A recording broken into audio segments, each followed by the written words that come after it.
Welcome to icon Ganesh sir official YouTube channel. ఈ రోజు మీ అందరి కోసం క్వశ్చన్ ఆఫ్ ది డే లో భాగంగా ఒక సూపర్ క్వశ్చన్ తీసుకొచ్చిన, మీరు కిరాక్ ఆన్సర్ చేయాలి.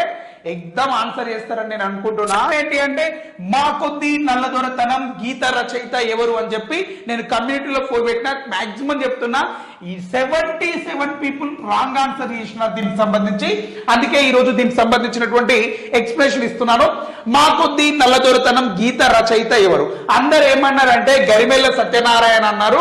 మరి గరిమెల్ల సత్యనారాయణ ఏం చేసినాడు సార్ అంటే, మా కొద్ది తెల్లదొరతనం అనే గేయాన్ని ఆయన రాసినాడు. మరి కుసుమ ధర్మన్న మా కొద్ది నల్లదొరతనం అనే గీతాన్ని రాయడం జరిగినది. నెల్లూరి వెంకటరమణ నాయుడు గారు, ఈయన మా కొద్ది జమీందార్ల పొందు అనే గేయాన్ని రాయడం జరిగినది. మరి ఆప్షన్ డి బిఎస్ వెంకట పెద్ద మనిషిని ఏమన్నారు అంటే హైదరాబాద్ అంబేద్కర్ అని చెప్పి పిలిచిన